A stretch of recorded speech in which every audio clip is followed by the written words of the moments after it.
This man's violent rampage spread terror throughout an entire country. He started a 3-month killing spree that would send Ukraine into turmoil. He went in and shot them dead. They had no time to react.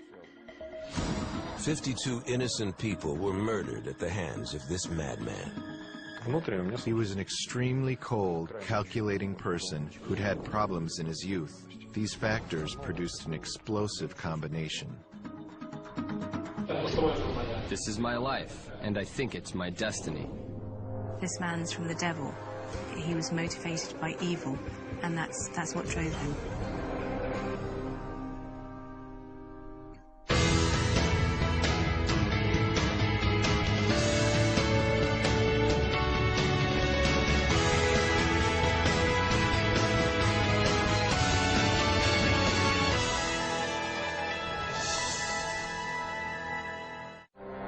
March 1996. People throughout Ukraine were living in fear.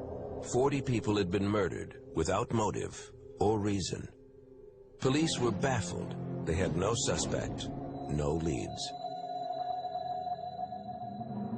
The unknown killer's hunting grounds were the small villages surrounding the Ukrainian capital of Kiev. In these isolated areas, he could strike without warning and disappear into the night. His brutal methods had earned him the nickname, the Terminator. In the villages, people prepared for each night as if they were under siege. Most people came home from work by 5 or 6 p.m. and everybody waited in their houses in fear. Younger people had temporarily moved back with their parents. They immediately began to reinforce their homes. They put bars in the windows and on the ground floor.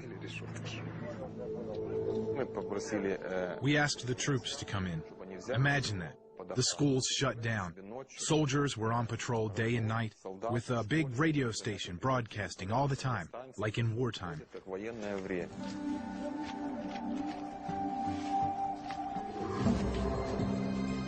The terror was palpable.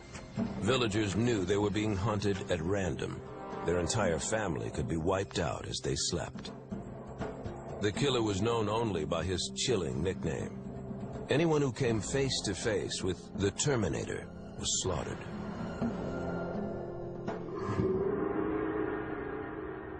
The massacres began on December 24th, 1995. Under the cover of darkness, the killer crept into a home. He shot the husband and wife, and then strangled their 2 young children with his bare hands. He stole what he could carry, and then set their house ablaze to cover his tracks. 1 week later, another family was exterminated, their home robbed and burned to the ground. The slaughter continued. At each crime scene, there were no witnesses and little evidence. If anyone caught him as he was leaving, he would shoot them or knife them, depending on which was easiest for him.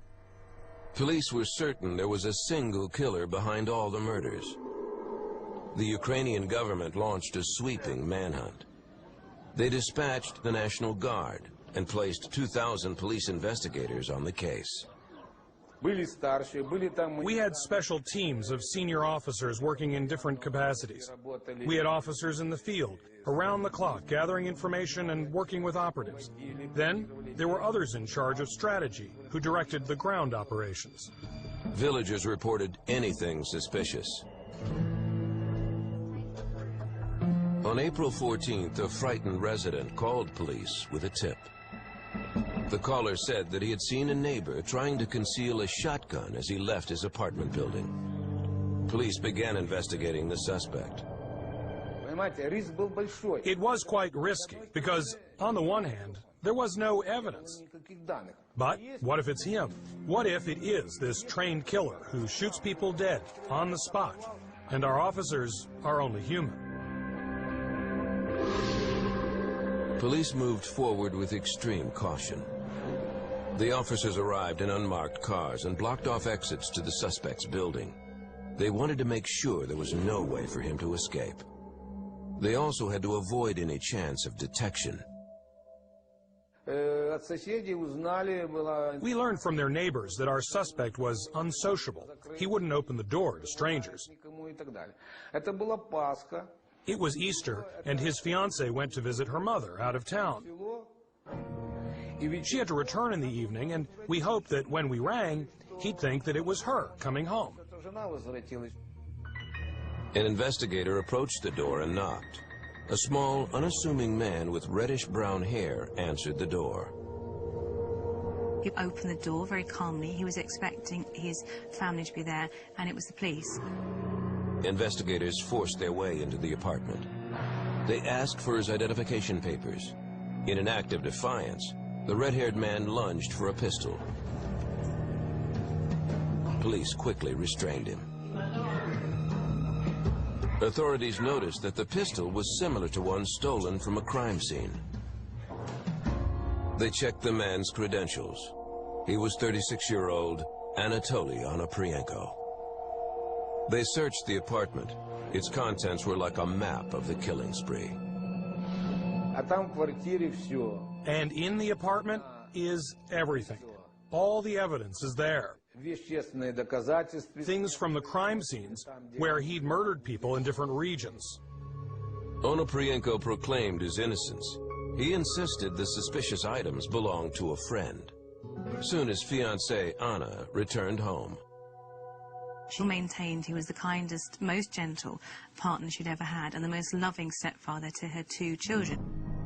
But as she continued talking with police, she couldn't deny the evidence that was mounting against Onoprienko. I started talking with his fiancée, and I tried to find ways of connecting him with these murders. We were able to match dates. She would give us a date when he wasn't home for a day or two, and that date would correspond with the murders. Officers escorted Onoprienko to police headquarters, while investigators continued searching the apartment. By the end of the day, 122 articles belonging to the murder victims were recovered. Police also discovered the same kind of weapon used in the killings. Officers began interrogating their suspect. Was this the person responsible for slaughtering 40 people in 3 months? The same person who had terrified thousands? Soon, Anatoly Onoprienko would reveal his horrifying secrets.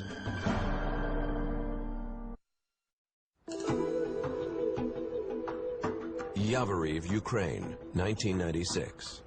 After a 3-month manhunt, police believed they had finally captured a serial killer known as the Terminator. His name was Anatoly Onoprienko. Onoprienko's apartment was littered with evidence, but if police hoped to put the Terminator behind bars for good, they needed a confession. For me, it was crucial to make certain that it was him, to make sure that he can be tied to these killings. Investigators launched a grueling interrogation. Finally, Onoprienko cracked. His mind was a maze of horrors. He described his twisted thoughts in a taped confession.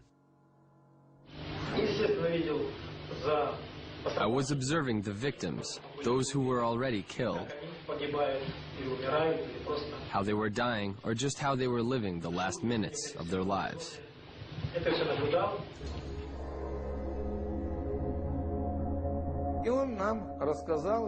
He told us about all 52 murders he'd committed.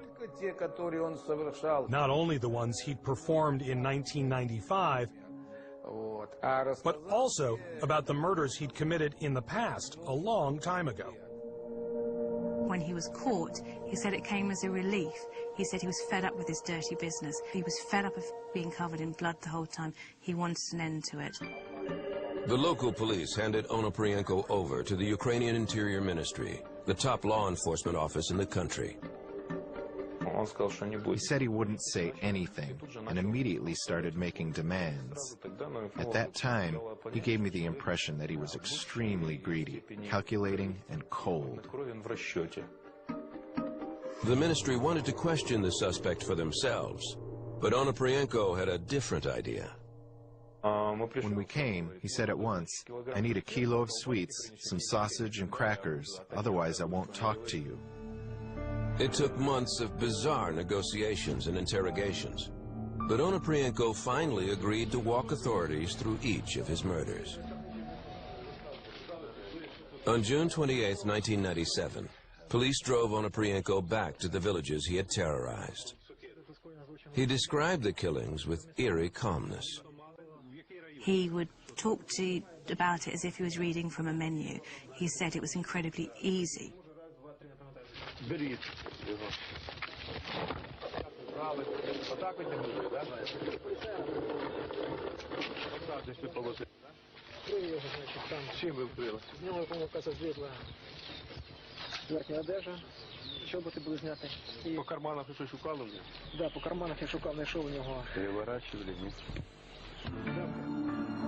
Afterward, a panel of psychiatrists interviewed him. I hear voices, and I talk to those voices. Right now, I'm receiving some information about all of you.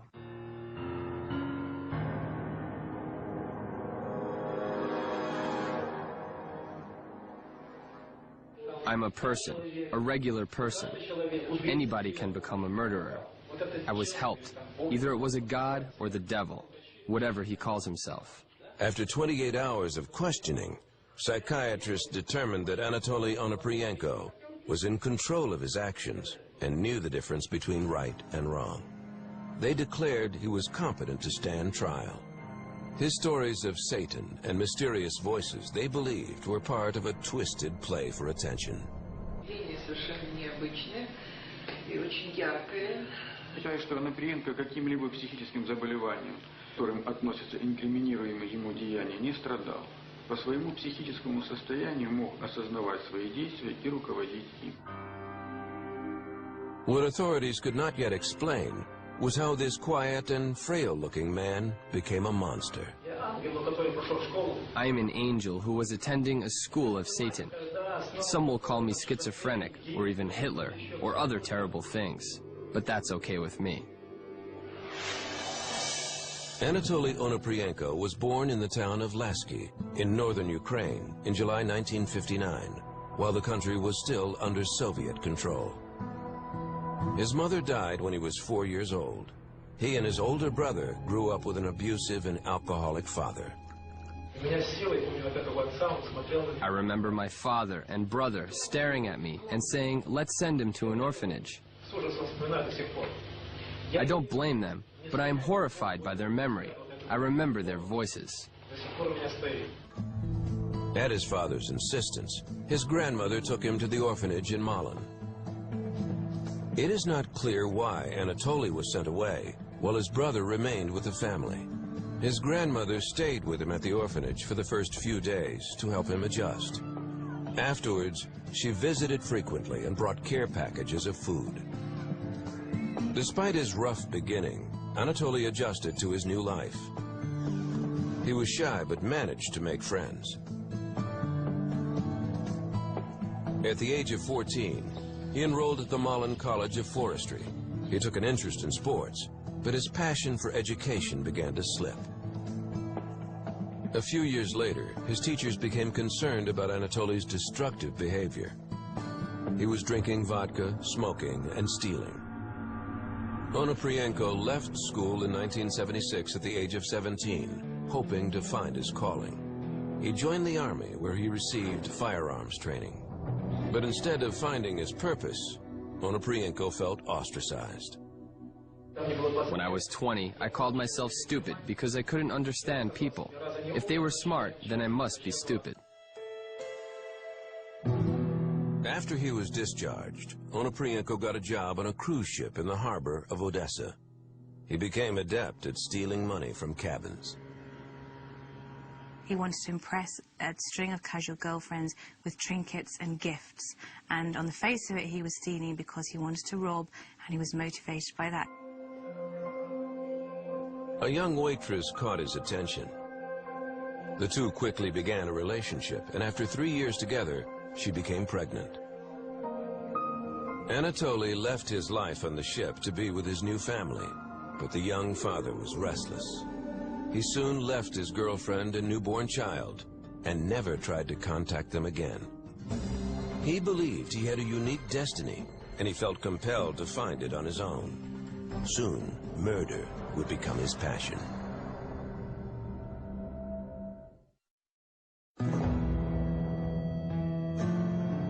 For most of his childhood in Ukraine, Anatoly Onoprienko had felt abandoned and ostracized. Now on his own, he was determined to find a purpose to his life. To pursue his mission, he abandoned his girlfriend and young child and returned to a life of crime. During most of the 1980s, Onoprienko searched for his calling, and he used stolen goods to bankroll his quest. Tough economic times in the region made it easier for Onoprienko to elude police. Onoprienko's criminal activity increased in 1989 at the peak of perestroika, when the USSR was collapsing and no one was responsible for anything. It was around this time that Onoprienko transformed from petty thief to murderer. He broke into his landlady's apartment hoping to steal a few valuables, but she walked in on him before he could finish the job. He panicked. Without thinking, he killed her and fled. He was never suspected in the murder. Onoprienko and his friend Sergei Rogozin robbed several houses together. They were driving home from a trip to Russia when they spotted a car pulling a trailer. Onoprienko swerved in front of the vehicle, grabbed a rifle, and jumped out of his car. Rogozin assumed they would rob the couple and then leave. He was wrong.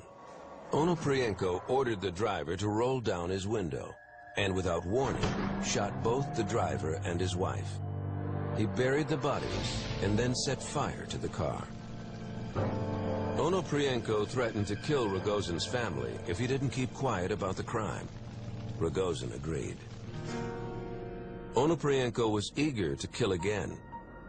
For most of his life, he had felt like an outsider.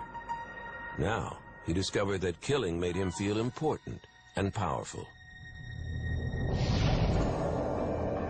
Just over a month later, Onoprienko struck again, killing another couple in their car, while Rogozin looked on. In late 1989, Onoprienko ambushed another unsuspecting vehicle. This time, there was a child in the car with his parents. Onoprienko didn't hesitate. He killed everyone inside, including the sleeping 11-year-old boy. He dragged the bodies into a ditch, poured gasoline over them, and set them ablaze. Then the murders suddenly stopped. For the next 6 years, Onoprienko traveled throughout Europe. His urge to kill seemed to have disappeared. He worked in Germany and Austria. During our interrogation, we asked him if he had killed anyone there, and he denied it and said he had only committed a robbery. At the very beginning, I had an option to commit suicide and to stop this mission to kill. But then, with the passage of time, there was an order from above that I cannot kill myself.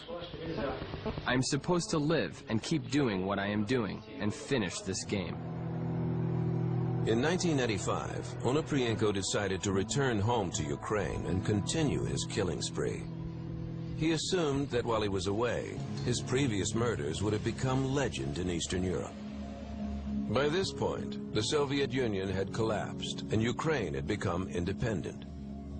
As a result, law enforcement under the new government was in disarray. Police had never connected Onoprienko's roadside killings to a single gunman and weren't actively investigating the crimes. When he came back and realized that everything had been forgotten and no one was looking for him, he embarked on his second killing spree. Onoprienko moved from town to town while he plotted his next step. He traveled to a relative's house. He knew he'd find what he needed inside. His relatives, who were hunters, had come back from a hunt, left this gun, and went off to cook the fresh meat. He broke the door and stole some things, including the gun. He cut off the barrel of the gun to increase its destructive power. This time, he wanted people to remember his crimes. In the winter of 1995, armed with his new gun, Anatoly Onoprienko traveled to Odessa. He broke into the home of a 70-year-old woman, shot her, and set fire to the house. My main purpose wasn't to rob. My purpose was cruel. I can't explain it. My purpose was to threaten people and threaten the police and lead them in the wrong direction.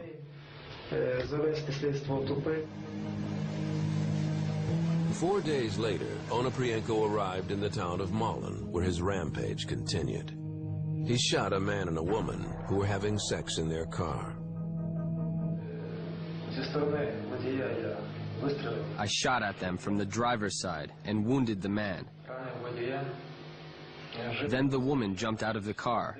I waited until she put her clothes on. Then she ran off, probably to get some help. When the woman returned, he shot her. Onoprienko then finished the driver off with a knife. He put the woman back into the car, drove the vehicle to a secluded area, and set it ablaze. He took the couple's money and fled the scene. Onoprienko disappeared into the night.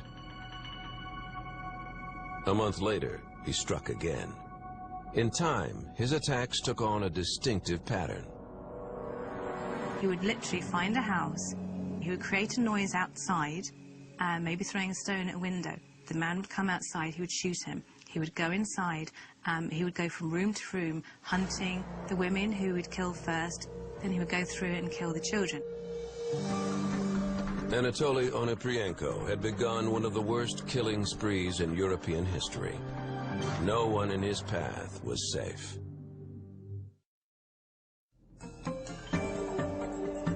In 1995, Anatoly Onoprienko was on a mission to become Ukraine's most prolific serial killer. I started realizing that there was a plan for me. Something was giving me direction. He stalked his victims at night, but during the day, he appeared to be a soft-spoken man who was down on his luck. After moving about the country, Onoprienko settled in the village of Yavoriv to live with his cousin Pyotr and Pyotr's wife, Yelena. Ukrainians are very family-orientated, and it would be Pyotr's job to look after his cousin. At the time, he was happy to do it. It was only when Pyotr's wife, Lena, began to be suspicious of Onoprienko. She was slightly suspicious of the rifle that he kept under his bed. Yelena urged her husband to tell Anatoly to leave, but Pyotr felt guilty about turning his cousin out onto the streets. Instead, he decided to pawn Onoprienko off on a lovelorn young woman. Anna Kazak was a hairdresser who lived nearby. She was a divorced mother of two struggling to bring up her children. Pyotr thought the two would get along well. He also knew that Anna had a spare room. Her husband, who was an abusive alcoholic, had left her, and she was looking for a love affair and a meal ticket. Pyotr introduced them at a family party, and they hit it off immediately. Anatoly moved in within weeks and assumed the role of a loving family man. He told Anna that he was a traveling businessman. She suspected nothing when he left for days at a time. Not long after their first meeting, Onoprienko traveled to Malin. In Ukraine, families live in big in houses or farms. They live together as grandparents, 2 or 3 generations, and children altogether. Now, the winter of 1995 was one of the coldest in Ukraine's history. It was -40, there were lots of blackouts, there was lots of periods of time without electricity. Onoprienko used that to his advantage. The combination of large families living in blackout conditions meant that he could ambush a greater number of victims at one location. And in these remote villages, he was able to attack and then flee without being seen. On Christmas Eve 1995, Nikolai Zachenko and his family were sleeping soundly in their home. Onoprienko approached the dark house and used a ladder to peer through a window. He fired through the glass, killing Zachenko and his 3-year-old son who was sleeping beside him. Onoprienko then crawled through the window and advanced from room to room. Zachenko's wife pleaded with him, but Onoprienko showed no mercy. He stabbed her and then strangled their second child, a 3-month-old baby. Onoprienko torched the house to cover his tracks. When we arrived at the site, we discovered that the whole family had died violently. At the time, we didn't know the reason for the crime. We developed leads, examined a number of options. We considered burglary the main motive then. We thought it was homicide for purpose of robbery.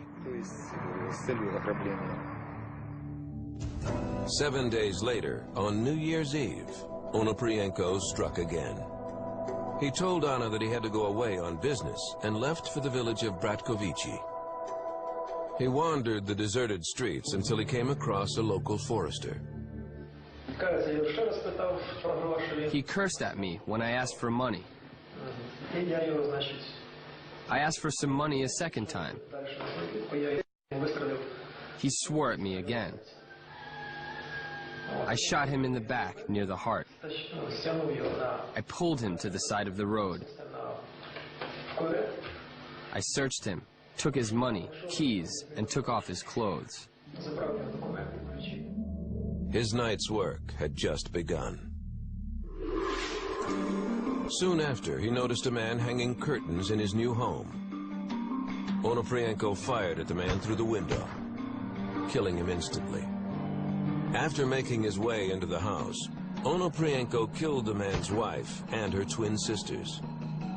He then cut off the wife's finger to remove her wedding ring. He said cutting through her finger to take off a ring was like cutting through a small branch. It was very easy. Cutting through flesh was like cutting through butter. Onoprienko calmly boarded a train and returned home to Anna and her children. Later that night, he proposed to Anna, giving her the ring that he had chopped off the dead woman's finger just hours earlier.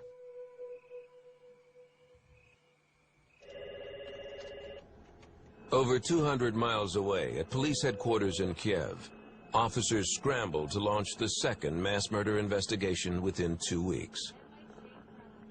After the second murder, we became convinced that the killer was a maniac. We came to the location and viewed the scene. We saw the brutality of the crime, and it had become absolutely clear to us that it was the same man who committed all the killings. The unstable political environment in the region hampered police efforts. Ukrainian officials pressured investigators to conceal the fact that a potential serial killer was on the loose. During the Soviet era, the government had refused to admit that serial killers existed. And even though Ukraine was now an independent country, authorities still followed the old example. You've got to understand that for the police and for the political and criminal situation in the country at that time, it was unacceptable to admit that this was happening. As the investigation continued, police knew they were up against a serial killer. Each massacre had distinct similarities. It was striking how systematic the murders were. They were group killings. Whole families were wiped out for no visible reason.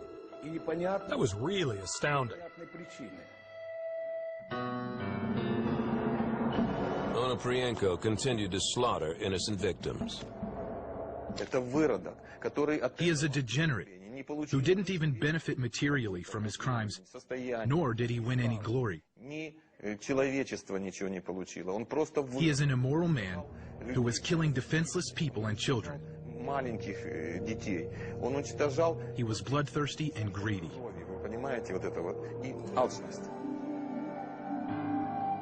For investigators, catching this ruthless criminal became a desperate race against time. Each sunset meant the killer would have the chance to strike again.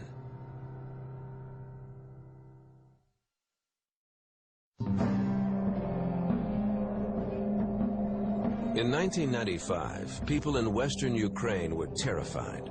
Families were being murdered at random by a madman. No one knew when he would strike next.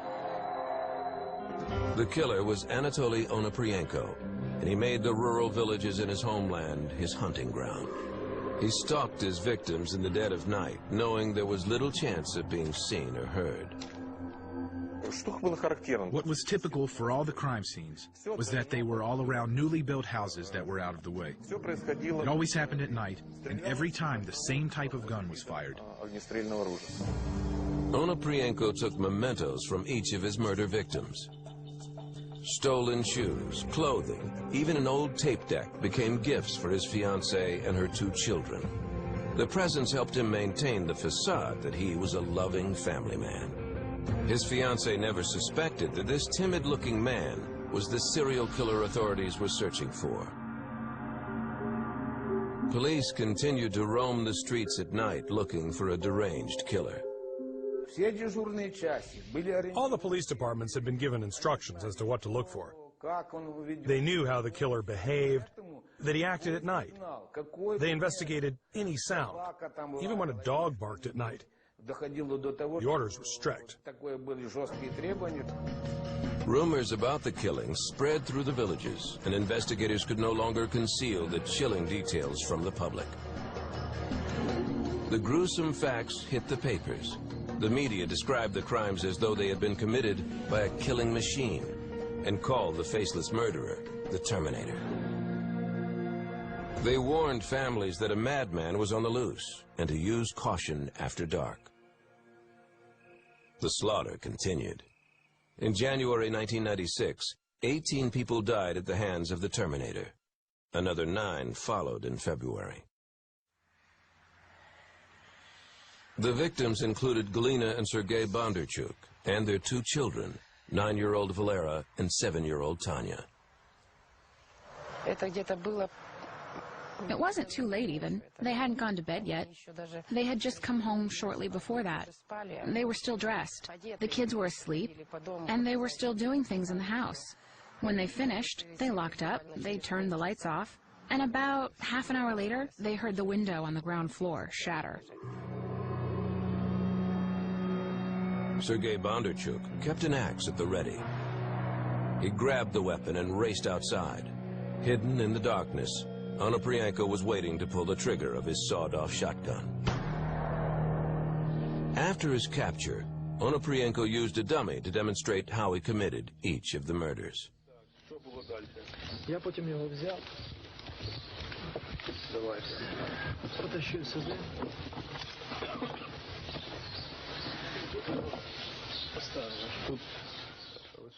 Onoprienko dragged Sergei's body away and waited for his wife, Galina, to come out to see what had happened.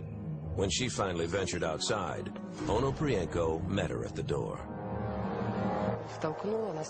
He pushed her inside. She turned away from him, and he killed her with one shot. Her death was the most gentle one.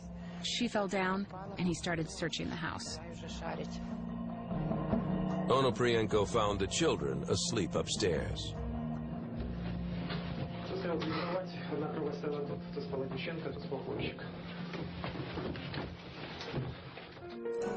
He killed them both, first Tanya, then Valera.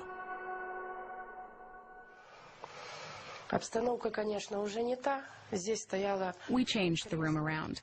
There used to be a fold-out armchair here. Tanya slept on it. That was Valera's bed. There was blood on the walls here. We've changed the wallpaper.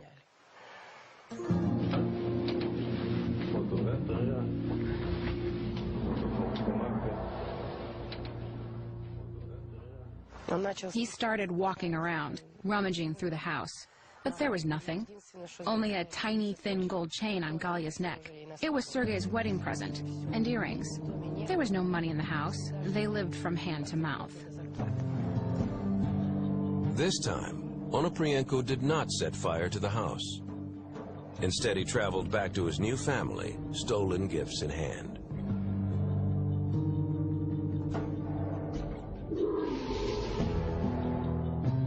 The body count had reached 38, and police could no longer keep panic from spreading throughout the villages. Investigators continued to hunt for clues at each new crime scene, but their work was becoming increasingly difficult. He'd always set the houses on fire. People saw the fire and came to fight it. There was no evidence left, only holes in the walls and cartridges.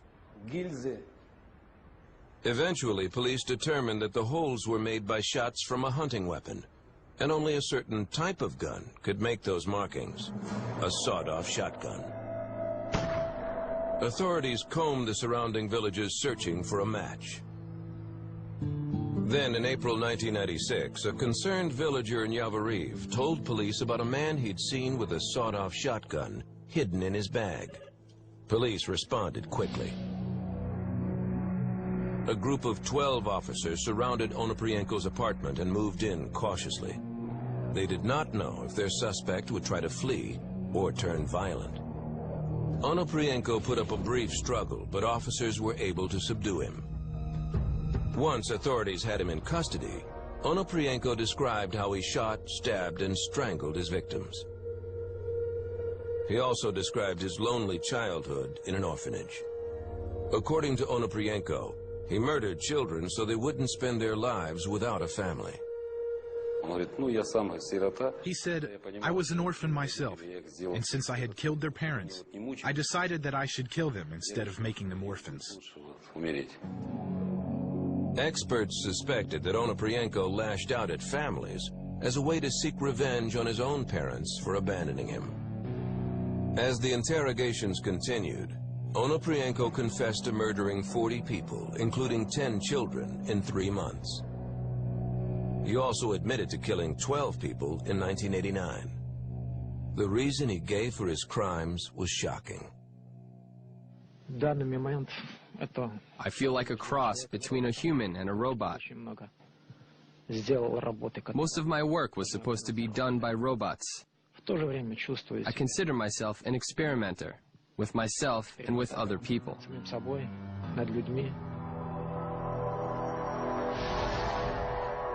Finally, criminal psychiatrists agreed that Anatoly Onoprienko was fully competent and could stand trial. Onoprienko and his attorney had 99 volumes of evidence to review. I said, Anatoly, the trial's in 2 weeks' time, and there's a lot of serious work to do. Let's get to the point. I'm interested in one main thing. Have you really committed all the crimes you are charged with? Was any information added by investigators? He put up his hands and said, Ruslan, these hands are all covered with blood. All these crimes are mine.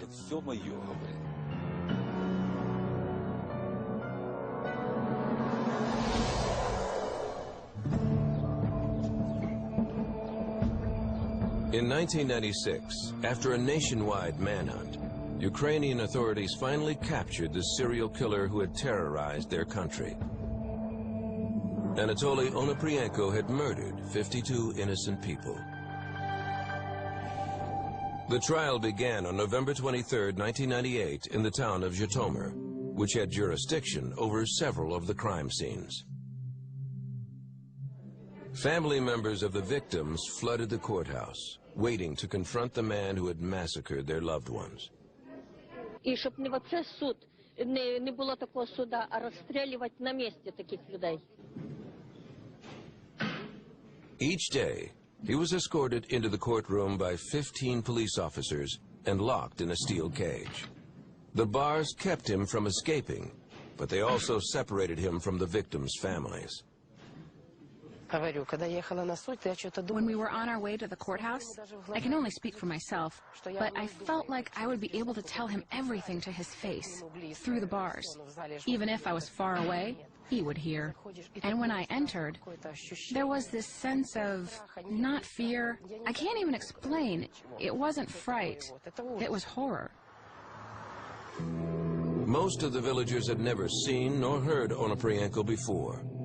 Once they listened to him speak, the families understood why the media called him the Terminator.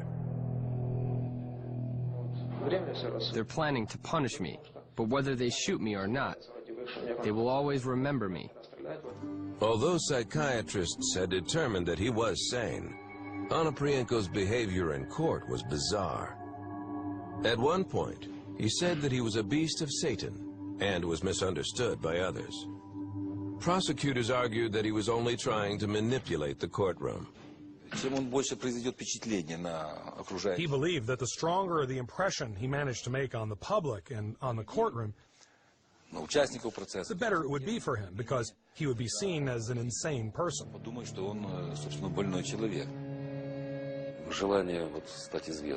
He wanted fame or notoriety. And when he saw a large audience, when the hall was overcrowded with people and journalists and full of TV cameras, he was really enjoying himself while he was giving his testimony.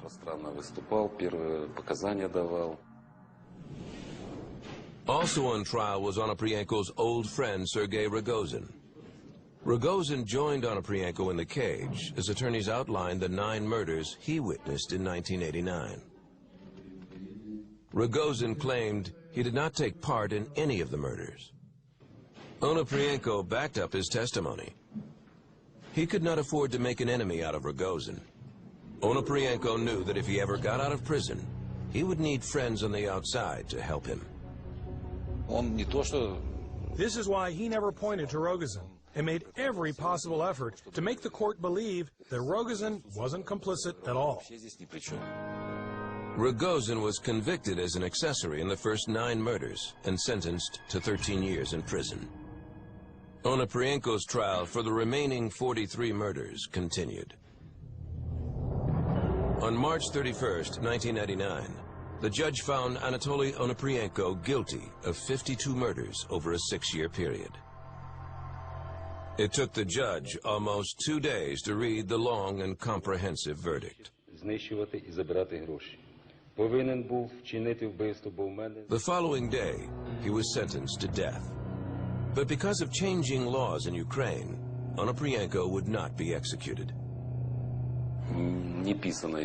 At that time, there was an unwritten moratorium on the death penalty in Ukraine, and death sentences were not carried out. People across the country were outraged. They demanded the Terminator die for his crimes. Members of Parliament urged the president to proceed with the execution. Ukraine's decision to join the Council of Europe ultimately saved Onoprienko's life. The Council helps Eastern European countries that are trying to establish their independence. It also forbids capital punishment. And as a result, Onoprienko's sentence was commuted to life in prison. He will now be eligible for parole after serving 20 years. While parole is unlikely, many Ukrainians are outraged that there is even a small chance that Anatoly Onoprienko will ever walk the streets again. And what do you think he'll do? He'll keep killing people. He also boasted he always wanted to kill 360 people, and this was his intention. And if he gets out of prison, or when he gets out of prison, this is what he wants to do. I asked him, "What are you going to do in prison?" He said, "I'll escape and be more careful next time."